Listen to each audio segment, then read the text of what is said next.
since season 1, what's the strangest customer interaction been at Sir? Because now you guys are famous. Start with you. You know, I get everything in the book that you could probably think of, you know? I mean, you got to remember that place is like a melting pot of like tourists now and people that come in there, and they'll just prop themselves right in front of me and just film me, and it's really surprising how some of the things girls say. They really have no shame. Not that I'm like the perfect person to cook, but I'm just surprised at some of the things that girls say. I'll put it that way. I've been at the bar when Jackson's serving, and there's literally a gaggle of like cougars waiting there. Like a line Right, at the bar right. waiting for him. And Sheena, strangest interaction that you had to. You know, I get a lot of women asking me to take pictures with their husbands, which I find kind of odd considering the situation with Brandy and I. But I don't know what they do with those photos. I will never say no, so I'm always happy to smile, but I'm interested to see what they say about them. Oh gosh, now they know. Is Stassi really that big of a bitch? Why are you friends with her? And I'm like, do you want French fries on the side of that? Like, I'm trying to take your order and you're asking me why I'm friends with one of my best friends. Wow, that's weird. You don't even know me, you know? Stassi, the weirdest customer interaction since you guys have kind of become famous. We got a bomb threat. That's pretty much the weirdest thing. I mean, it doesn't get any weirder than that.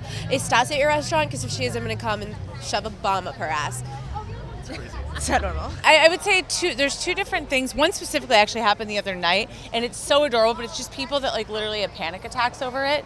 And I was waiting on someone, and Lisa and Ken happened to be dining very nearby, and they come all driven from Wisconsin, actually, driven 2,200 miles, and we're just like losing it over like, can I hug you? Can I this? Oh my God, I can't believe you're real. And I'm like, and what do you want to drink tonight? And what are your side orders on that? And then the latter would be the girls that I have to deal with that hit on my boyfriend at work, which is weird. Yeah, right?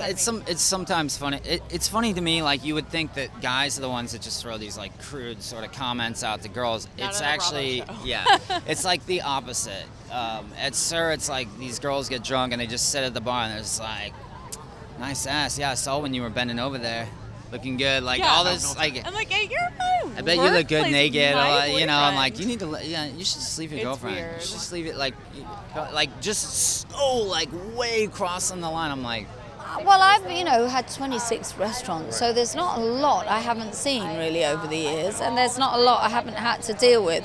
But generally, I think people are respectful. I do feel sometimes it's hard for the kids when they keep on working there, because they're still, doing their jobs.